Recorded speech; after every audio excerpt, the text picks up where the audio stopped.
ሰላም ጥዕና ይሃበልና ዝኸበርኩምን ዝኸበርክንን ኣፍቃርቲ ስፖርት ብመሰረት ዝሓለፈ ሰሙን ዝኣተናዮ ቃል ንሎም ሰሉስ 12 ታሕሳስ 2023 ካልኣይን ናይ መወዳእታን ክፋል ታሪክ ጉዕዞ ህይወት ኩዕሶ እግሪ ሓደ ካብ ብሉፃት ተፃወትቲ ዓለምና ዝነበረ ፈረንሳዊ ቴሪ ሄንሪ ሒዝና ተመሊስናኩም ኣለና። ከም ወትሩ ክሳብ መፈፀምታን ክትከታተሉና ብኽብሪ ንዕድመኩም። ኣብ ዝሓለፈ ቀዳማይ ክፋል ቴሪ ሄንሪ ኣብ ዓመተ ስፖርት 2005-2006 መዝነት ሓለቓ ጋንታ ካብ ፓትሪክ ቪራ ከም እተረከበን ብውልቁ ድማ ዝተፈላለዩ ክብርታትን ዓወታትን ከም እተጎናፀፈ ርኢና ነርና። ኣብቲ እዋን ኣርሰናል ንፕሪምየር ሊግ 4ይ ደረጃ ሒዛ እኳ እንተዛዘመቶ ኣብ ሻምፒዮንስ ሊግ ኤሮጳ ግን ኣብ መድረኽ ፍጻሜ ብምብፅሓ ንደገፍታ ነታ መቐረታ ዘይፈልጥዋ ዋንጫ ኤሮጳ ናይ ምስትምቓራ ተስፋ ሃበቶም። ኣብዛ ኣንጻር ባርሴሎና ዝተኻየደ ፀወታ ፍጻሜ ሶል ካምበል ኣብ መበል 37 ደቂቕ ካብ ሄንሪ ዝተላእከትሉ ኩዕሶ ተቐቢሉ ብዘእተዋ ጎል ኣርሰናል ክሳብ 76 ደቂቕ 1-0 መሪሓ ነታ ጽዋእ ክትብሕታ ኣብ ድርኩኺት በፂሓ እኳ እንተነበረት ሓላ ውልዳታ የንስ ሌህማን ኣቐዲሙ ኣብ መበል 18 ደቃይቕ ብቐይሕ ካርድ ካብ ሜዳ ተፋኒ ብምንባሩ ግን ነቲ ውፅኢት ክትዕቅቦ ተሸገረት። ኣብ መወድእቱ ከዓ ኣብ መዛዘሚ 15 ደቃይቕ ብዝተመዝገባ 2 ጎላት 2-1 ተሳዒራ ዋንጫ ሻምፒዮንስ ሊግ ኤሮጳ ካብ ምስዓም በኾረት። እታ ጋንታ ንክልተ ተኸታተልቲ ዓመታት ካብ ዋንጫ ብምሕራማ መስኡ ድማ ተሞክሮ ብዝውሕዶም ውልዶ መንእስያት እናተዓብለለት ትኸይድ ብምንባራ ሄንሪ ካብታ ጋንታ ተሰናቢቱ ናብ ካልእ ጋንታታት ክኸይድ እዩ ዝብል ወረ ብሰፊሑ ተናፈሰ። እንተኾነ ግን ንሱ ብኣንጻር ናይዚ ን4 ዓመታት ውዕል ብምኽታም ኣብ ኩዕሶ እግሪ ዓለም ክሳብ ዘሎ ምስ ኣርሰናል ከም ዘይባተ ካፍለጠ። ሄንሪ ነዚ ውዕል ዝቕድሚ ምፍራሙ ብልዕሊ 50 ሚልዮን ፓውንድ ንምዕዳጉ ካብ እስጳኛውያን ክለባት ንዝመፀ 2 ጠለባት ከም ዝነፀጎ ኣብቲ ግዜ ምክትል ኣቦ ወንበር ኣርሰናል ዝነበረ ዴቪድ ዳን ቃልዕ ገበረ። እቲ ናይ ዕድጊ ሕቶታት ብኣርሰናል ተቐባልነት እንተዝረክብ ነይሩ ኣብቲ እዋን ብዘነዲን ዚዳን ተታሒዙ ንዝነበረ ክሳብ 47 ሚልዮን ፓውንድ ዝበፅሕ መሸጣ ክብረ ወሰን ምተሰብረ ነይሩ። ቴሪ ሄንሪ ንዓመተ ስፖርት 2006-2007 ኣብ ዝተፈላለየ እዋን እግሩ ሕቁኡ ከምኡውን ጨዋዳታቱ ተሃስዩ ሕሊፍዎ። ንሱ ብሰንኪዚ ተደጋጋሚ መጉዳእቲ ብሓፈሻ ካብ ወርሒ የካቲት ክሳብ መፈፀምታ ወቕቲ ውድድር ከዓ ብቐንዱ ካብ ሜዳ እኳ እንተረሓቐ ኣብ 17 ዝተሰለፈሉ ግጥማት 10 ጎላት ከበርክት ከኣለ። ተደጋጋሚ ማሰይቲ ሄንሪ ብሰንኪ ቅድሚኡ ዓመት ዝነበረ ጻዕቂ ግጥማት ምዃኑ ዝገለጸ ዓላሚ ኣርሰናል ኣርሰን ቨንገር እቲ ተጻዋታይ ንዝስዕብ ወቕቲ እውን ምስ ክለቡ ክጸንሕ ምዃኑ ንደገፍቱ እኳ እንተኣበሰሮም ብ25 ሰነ 2007 ግን ብተጻራሪ ናይ ዝብስራት ሄንሪ ብ24 ሚልዮን ዩሮ ናብ ክለብ ባርሴሎና ከም ዘምርሐ ተነግረ። ዓመታዊ 4.6 ሚልዮን ፓውንድ እናተኸፍሎ ን4 ዓመታት ክጻወት ክታሙ ከም ዘንበረን እቲ ውዕል 84.9 ሚልዮን ፓውንድ ዝበፅሕ መፍረስ ስምዕ ዘጠቓለለ ከም ዝኾነ እውን ተሓበረ። ሄንሪ ብወገኑ ወትሩ ካብ ኣርሰናል ክወፅእ እንተደኣ ኮይነ ናብ ባርሴሎና ንምኻድ ጥራዩ ይብል ከም ዝነበረ ገለጸ። ብተወሳኺ እውን ኣብቲ እዋን ኣርሰናል ብዘይብኡ ጽቡቕ ሰጊማ ብምንባራ ናቱ ምህላው ኣብታ ክለብ ካብ ዝጠቕማ ዝሃስያ ከም ዝዘጥጥ ከረድእ ፈተነ።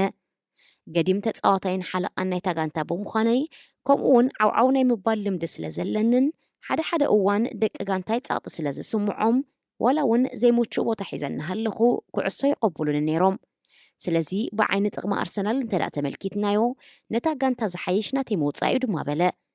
ንሱ ኣብ ፕሪምየር ሊግ ብ174 ሸቶታት ኣብ ሻምፒዮንስ ሊግ ኤሮጳ ከዓ ብ42 ጎላት ናይ ኩሉ እዋን ዝበለፀ ኣመዝጋቢ ጎል ክለብ ኣርሰናል ብምዃን ካብታ ጋንታ ተፋነወ።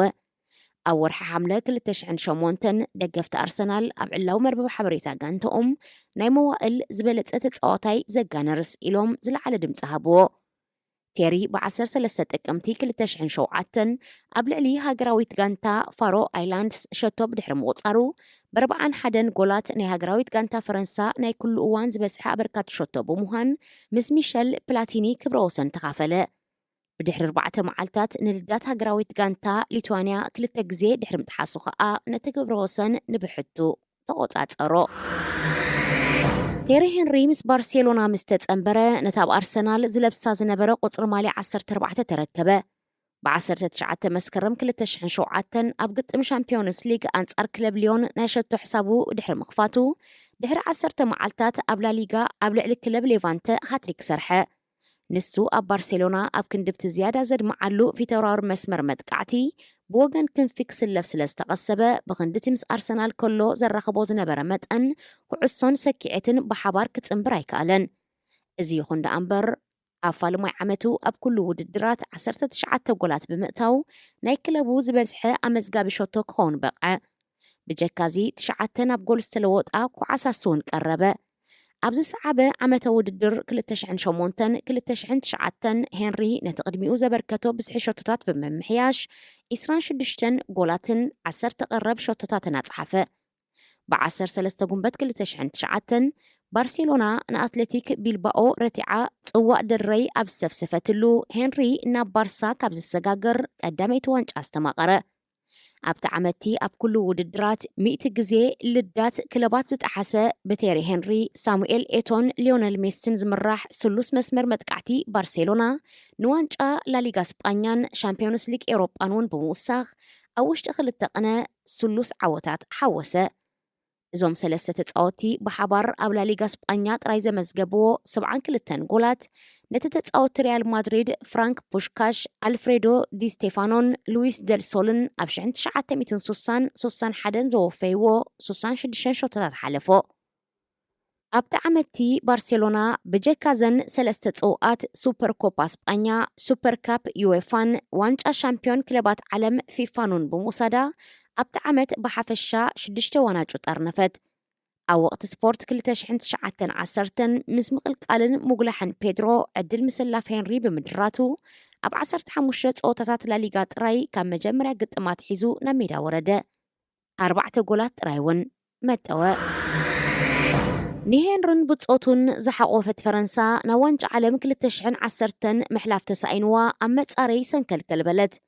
ኣብ ጉጅለኣ ብሰርቢያ ተቐዲማ ካልኣይ ደረጃ ብምሓዝ ንወሳኒ ናይ 2 እግሪ ጸወታ ኣንጻር ሪፓብሊክ ኣየርላንድ ተደላደለት። ብ18 ሕዳር 2009 ኣብ ከተማ ፓሪስ ስታድ ደ ፍራንስ ኣብ ዝተገብረ ካልኣይ እግሪ ርክብ ድምር ውፅኢት ክልቲኡ ግጥማት 1-1 ብምዃኑ ተወሳኺ 30 ደቃይቕ ተዋህባ። ኣብዚ ናይ ሞትን ሕየትን ጸወታ ሄንሪ ካብ ማእከል ሜዳ ካብ ማሉዳ ንዝመጸቶ ነፃ ቅላዕ 2 ግዜ ብኢዱ ኣጣዓዒሙ ንዊልያም ጋላስ ዘቐበሎ ኩዕሶ ኣብ ሰኪዔት ኣየርላንድ ተራእየት። ሄንሪን ዳኛ ሕቁ ሂቦ ብምንባሩ እቲ ፍጻሜ ብዓይን ዳኛ ንኽረአ ኣጸጋሚ ነበረ። ኣብቲ እዋን እውን ቫር ይስራሓሉ ስለ ዘይነበረ ተጻወትቲ ኣየርላንድ እታ ኩዕሶ ጎል ቅድሚ ምእታዋ ብኢድ ተተንኪፍያ ብምባል ጨደሩ። እዚ ይኹን እምበር ሰማዕ ይረኸቡን። እታ ሸቶ ብዳኛ ጸደቐት። ብድሕሪ እዚ ፊፋ ብፌደሬሽን ኩዕሶ እግሪ ኣየርላንድ እቲ ጸወታ ንኽድገም ንዝቐረበሉ ዕላዊ ስምዕታ ስለ ዝነጸጎ ፈረንሳ ናብቲ ኣብ ታሪክ ንመጀመርያ ግዜ ኣብ መሬት ኣህጉር ኣፍሪቃ ክካየድ ዝተወጠነ ዋንጫ ዓለም ሓለፈት። ብሰሪ ዝክስተት ሄንሪ ካብ ዝተፈላለዩ ወገናት ተሪር ነቐፌታን መታለሊ ዝብል ዘለፋን ሰዓቦ። ከም ውፅኢት ናይዚ ኸኣ ንሃገራዊት ጋንታ ፈረንሳ ብገዛእ ፍቓዱ ክሓድጋ ተደናዲኑ ከም ዝነበረ ሓበረ። ብጀካዚ ብድሕሪ እቲ ጸወታ ንኣየርላንዳውያን ይቕሬታ ኣብ ርእሲ ምሕታቱ ነቲ ተግባር ብባህርያዊ ድርኺት ተቐሲቡ እምበር ኮነ ኢሉ ከም ዘይወዓሎ ብምግንዛብ ቀጣፊ ከም ዘይኮነ ተማጎተ። ካብዚ ብተወሳኺ እውን ብኸምዚ ገባብ ብምዕዋትና ሕፍረት ይስማዓኒ። ነቶም ኣብ ደቡብ ኣፍሪቃ ክህልው ዝግብኦም ዝነበሩ ኣየርላንዳውያን ኣመና ይሓዝነሎም። ብዓይኒ ፍትሒ እቲ ጸወታ ክድገም ዝግባእ ነይሩ በለ። ኣብ ጽባሕቲ ፍጻሜ ስድራ ቤት ሄንሪ ዝተፈላለየ መፈራርሒ መልእኽትታት ከም ተቐበሉ እቲ ተጻዋታይ ከም ዘዕለሎ ዘውስአ ኣብቲ እዋን ፕሬዚደንት ፊፋ ዝነበረ ሴፕ ብላተር ነቲ ግጥም ቁሉዕ ዘይፍትሓዊ ጸወታ ኢሉ ድሕሪ ምግላጹ ንመጻኢ ከምኡ ዓይነት ጌጋ ንኸይድገም እቲ ጌጋ ዝውገደሉ ኣገባባት ንምትእትታው መጽናዕትታት ክካየድ ኣዘዘ። ኣብቲ ኣብ ደቡብ ኣፍሪቃ ዝተኣንገደ ዋንጫ ዓለም 2010 ተጻወትቲ ፈረንሳ ኣንጻር ዓላሚ ራይሞንድ ዶሞኔሽ ተቃውሞታት ብምግባሮምን ውሽጣዊ ስኒት ስለ ዘይነበሮምን ሓንቲ ነጥቢ ጥራይ ሒዞም ናብ መድረኽ ኣውዲቕካ ምሕላፍ ከይሰገሩ ርዖም ጠቕሊሎም ናብ ሃገሮም ተመልሱ። ሄንሪ ኸኣ ብድሕሪ ዝውድድር ካብ ሃገራዊት ጋንታ ፈረንሳ ንሓዋሩ ተሰናበተ። እዚ ኣብ 123 ጸወታታት ንሃገሩ 51 ሸቶታት ዘወፈየ ተጻዋታይ ኣብቲ እዋን ናይ ፈረንሳ ናይ ኩሉ እዋን ዝለዓለ ኣመዝጋቢ ጎል ዝብል ክብሪ ክለብስ ከሎ ብብዝሒ ነቲ ሃገራዊት ጋንታ ምውካል ከኣ ንሊልያን ትራምፕ ተኸቲሉ ካልኣይ ደረጃ ሓዘ። ባርሳ ምስ ምምላስ ምዝዛም ዋንጫ ዓለም 2010 ንሄንሪ ስማ ናብ ዘይተጠቕሰት ክለብ ክትሸጦ ከም እትሰማምዐት ኣፍለጠት። ኣብ ሓምለ 2010 ድማ ንሱ ኣብ ሜጀር ሊግ ሶከር ኣሜሪካ ምስ እትነጥፍ ክለብ ኒውዮርክ ሬድ ቡልስ ንብርክት ዝበለ ዓመታት ዝጸንሕ ውዕል ከም እተፈራረመ ተገልጸ። ኣብ ፋለማይ ዓመቱ ከዓ ምስ ጋንትኡ ዕዉት ዋንጫ ዞባ ኢስተርን ኮንፈረንስ ኮነ። ኣብ ዝቐጸለ ዓመት 2011 ግን ንሱን ጋንትኡን ኣብ ሜጀር ሊግ ሶከር 10 ተርተሓዘ። ሄንሪ ኣብ ወርሒ ጥሪ 2012 ቅድሚ ምጅማር ወቕቲ ውድድር ሜጀር ሊግ ሶከር ንኣስታት 2 ዋርሕ ናብ ናይ ቅድድም ክለቡ ኣርሰናል ብልቓሕ ተመሊሱ ንኽጻወት ዕድል ረኺቡ ነበረ። እታ ቀዲሙ ኣብዛ ጋንታ ክለባት ባርሳን ኒውዮርክ ሬድ ቡልስን ዝለብሳ ዝነበረ ቁፅሪ 14 ቢትዮ ዋልኮት ተወሪሳ ብምጽናሓ ማልያ ቁፅሪ 12 ተኸድነ። ኣብ ዝምልሶቱ ንመጀመርያ ግዜ ኣብ ሳልሳይ ዙርያ ውድድር ዋንጫ ኤፍኤ ኣንጻር ክለብ ሊድስ ተቐይሩ ናብ ሜዳ ኣብ ዝወረደሉ ንኡንኮ ጎል ናይ ትግጠም ብምቁፃር ነታ ክለብ ናብ 4ይ መድረኽ ኣስገራ። ኣብ ወርሒ የካቲት ንመወዳእታ ግዜ ማልያ ኣርሰናል ለቢሱ ኣንጻር ክለብ ሳንደርላንድ ኣብ ዘቃንዖ ፀወታውን ኣብ ውዱእ ሰዓት ንመድፍዐኛታት ዝዓወተት ጎል ኣመዝጊቡ ናብ ኣደ ክለቡ ኒውዮርክ ሬድ ቡልስ ተመልሰ። ዓመተ ስፖርት 2012 ኣብ ዝተጀመረሉ ከዓ $5.6 ሚልዮን ዝበጽሕ ዓመታዊ ደሞዙ ንናይ ዴቪድ ቤካም ዓስቢ ውዕለት በሊጹ ብመጠኑ ኣብ ቅድሚት ተሰርዐ። ንሱ ኣብቲ ዓመት 15 ጎላት ብምብርካት ጋንትኡ ሻምፒዮን ሜጀር ሊግ ሶከር ንኽትከውን ሓገዛ። እዛ ጽዋ ኣብ 17 ዓመታት ታሪኽ ክለብ ኒውዮርክ ሬድ ቡልስ እታ ዝዓበየት ነበረት። ሄንሪ ክሳብ 2014 ምዛ ክለብ ኣብ ዝተጻወተሉ 4 ዓመትን መንፈቕን ኣብ 135 ግጥማት ተሰሊፉ 52 ኩዓሳሱ ምስ ሰኪዐት ብምጽንባር ተቋዳሲ 3 ዋንጫ ንምዃን በቕዐ። ብጀካዚ ኣብ ወርሒ ሓምለ 2014 ኣብ ግጥም ኣንጻር ኮሎምቦስ ክሪው 3 ጎላት ብምኽሻኑ ኣብ ታሪኽ ክለብ ኒውዮርክ ሬድ ቡልስ ብ37 ቀረብ ጎላት ዝለዓለ ኣሰናዳኢ ሸቶ ኮይኑ ቀዳማይ ተሰርዐ። ንሱ ብሓደ ታሕሳስ 2014 ንክለብ ኒውዮርክ ከም ዝሓደጋ ድሕሪ ምግላጹ ድሕሪ 2 ቀነ ጠቕሊሉ ጫምኡ ከም ዝሰቐለ ብወግዒ ብምእዋጅ ኣብ መደበር ቴሌቪዥን ስካይ ስፖርትስ ከም ተንታኒ ግጥማት ኩዕሶ እግሪ ከም ዝዓዪ ኣፍለጠ። ሄንሪ ጎኒ ኣብ መደበር ቴሌቪዥን ስካይ ስፖርትስ ቀሪቡ ዝህቦ ዝነበረ ፍልጠትን ምስትውዓልን ዝዓብለሎ ትንተነታት ግጥማት ኩዕሶ እግሪ ኣብ ወርሒ የካቲት 2015 ኣብ ክለብ ኣርሰናል ንንኣሽቱ ውልዶ መንእስያት ክዕልም ጀመረ። ኣብ ማሕበር ኩዕሶ እግሪ ኤውሮጳ ብደረጃ ኤ ዝፍለጥ ፍቓድ ስራሕ ስልጠና ምስ ሓዘ ድማ ብሓላፊ ቤት ትምህርቲ ኩዕሶ እግሪ ኣርሰናል ኣንድሬ ጆንከር ንትሕቲ 18 ዓመት ዝዕድሚኦም ኣባላት ታጋንታ ንኸሰልጥን ዕድል ተዋሂብዎ እኳ እንተነበረ ኣርሰን ቨንገር ነቲ ዕዮ ኣብ ክንዲ ምስ ናይ ቴሌቪዥን ስርሑ ዝድርቦ ሙሉእ ግዚኡ ሂቡ ክሰርሖ ኣለዎ ስለ ዝበለ ግን ኣይሰለጦን። ብድሕሪኡ ኣብ ወርሒ ነሓሰ 2016 ንኣጥቃዕቲ ሃገራዊት ጋንታ ቤልጅየም ከሰልጥን ብዓላምታ ጋንታ ሮቤርቶ ማርቲኔዝ ተመዘዘ። ቤልጅየም ኣብ ዋንጫ ዓለም 2018 ክሳብ ፍርቂ ፍጻሜ በፂሓ እኳ እንተነበረት ብፈረንሳ 1-0 ተሳዒራ ግን ካብ መዛዘሚ መድረኽ ተጓናደበት።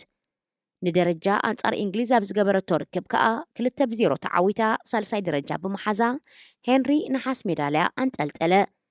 ንሱ ምስ ስካይ ስፖርትስ ንኣስታት 3 ዓመትን መንፈቕን ድሕሪ ምጽንሑ ኣብ ሞያ ስልጠና ኩዕሶ እግሪ ብዝያዳ ምእንታን ከተኩር ካብታ መደበር ቴሌቪዥን ተፋነወ። ድሕሪ ሓደ ወርሒ ፈረንሳዊት ክለብ ቦርዶ ዓላሚ ኣጌራ ክትቆፅሮ እኳ እንተንቀደት ምስ ወነንታ ክሳማዕ ብዘይምኽኣሉ ግን ነቲ ሓላፍነት ኣይተረከቦን። ብድሕሪ ገለ መዓልትታት ምስ ምስንባት ግሬም ጆንስ ካብ ሃገራዊት ጋንታ ቤልጅየም ካብ ኣሰልጣኒ መስመር መጥቃዕቲ ናብ ሙሉእ ተሓጋጋዚ ኣሰልጣኒ ሃገራዊት ጋንታ ዓበየ። ይኹን እምበር ኣብ ወርሒ ጥቅምቲ ንፈረንሳዊት ክለብ ሞናኮ ንኸሰልጥን ስለተሰማምዐ ከም ተሓጋጋዚ ኣሰልጣኒ ቤልጅየም ካብ 2 ዋርሕ ዝሓልፍ ግዜ ዓየየን። ምስ ሞናኮ ናይ 3 ዓመታት ውዕል ዝኣተወ ሄንሪ ካብ ኣሰልጠንቲ ኣርሰን ቨንገርን ፔን ጓርዲዮላን ዝቐሰሞ ትምህርትን ተሞክሮን ኣብ ግብሪ ብምውዓል መጻኢ ናይታ መበል 18 ተርታ ሒዛ ኸላ ዝተረከባ ክለብ ሞናኮ ከወቀቦ ምዃኑ ቃል ኣተወ። ኣብ ግብሪ ግን ብኣንጻሩ ነታ ጋንታ መሪሕዋ ኣብ ዝኣተወሉ 20 ፀወታታት ደረጃኣን ኩነታታን ከመሓይሾ ብዘይምኽኣሉ ድሕሪ ናይ 3 ዋርሕ ጻንሖት ካብ ስርሑ ተባረረ። ካብዚ ድሕሪ 10 ዋርሕ ማለት ኣብ ወርሒ ሕዳር 2019 ንኣሜሪካዊት ክለብ ሞንትሪያል ኢምፓክት ንምእላይ ን2 ዓመታት ዝቕጽል ውዕል ከተመ። ነታ ጋንታ ድማ ካብ ዞብኣ ናብ መድረኽ ኣውዲቕካ ምሕላፍ ከሰጋግራ ኸኣለ። هنري بسنكتي أمازازمي كل تشحن 19 زتخسته حمام كوفيد 19 أمولو كل تشحن إسران نتوم أب إنجليز نبرو دقو كريوم زي مخالون أبز السعب عمتون تكونتات بمقصالون نافقوت لزحمقو أور حيه كاتيت كل تشحن إسران حدن نايت عمت سبورت وددرك المجمارو بدليتو سروح حاديقو نافس درقو ناب كتمال لندن مرحة بدحر سلستوارح كأ مستقبي روكل تشحن إسران سلساي درجة زحازت هاجراويت غانتا بيلجوم داقماي بمحبار كم تحقق غازي أسلت أنا سرحة إتا غانتا أوانج عالم كل تشحن إسران كلتن كم ناي مدب صوتا كتقلفون مس أنا برا أور حيكاتيت كل تشحن إسران سلستن بيلجوم أسلت أن روبرتو مارتينيز السنابيتا ندومينيكو تاديسكو بمقصرا هنري سرحوكس انتقدد أبز أوان أسلت أنا هاجراويت غانتا فرنسا تحت إسران حدن عمت كمون نايتاب زمت كرامات أباريس أبز إنجد وددر أولمبيكس نفرنسا التوكل غانتا خوينو أمنت أفزر كب هنري بحموش تحملة كل تشحن سلستن مس إنجليزاويت موديل نيكول ميري الكيدان أسيرو أب عمتو دما والتا بوكيروم يخون مبر كل تشحن شمونتن بوغعي بمفتحهم هنري نيميري 10 مليون باوند مفانو خيبات السما معه نسو أب كل تشحن 11 مس بوزنياويت أندري راجيس بدحر مقرانو مس أن سلسة دقون كوينو بحبار هيوتو ممرح يركب نسو معرتي مس سبورز التأساسر سرحو أب استفلاليه قبر سنياوي نايرديتن حكمنان نتفتاتون يواسايو أب كل تشحن 4 نبعلو قداي عليت النت كوينو زنبري هنري حدا كاب كندتت أبقتي أنصار عليت النت كوينو أب كل تشحن 5 مس كوبانيا مفرن أوت سبورت نايك بمتحبار ستاند أب سبيك أب زبل وفريت عليت النت بمبقاس بوزحات وريات تتأوتي أساتيفو أب كل 238 زتفلالي بروجكتات زو على 6.5 مليون باوند أتاوخ قبر زخاللو أقات أمي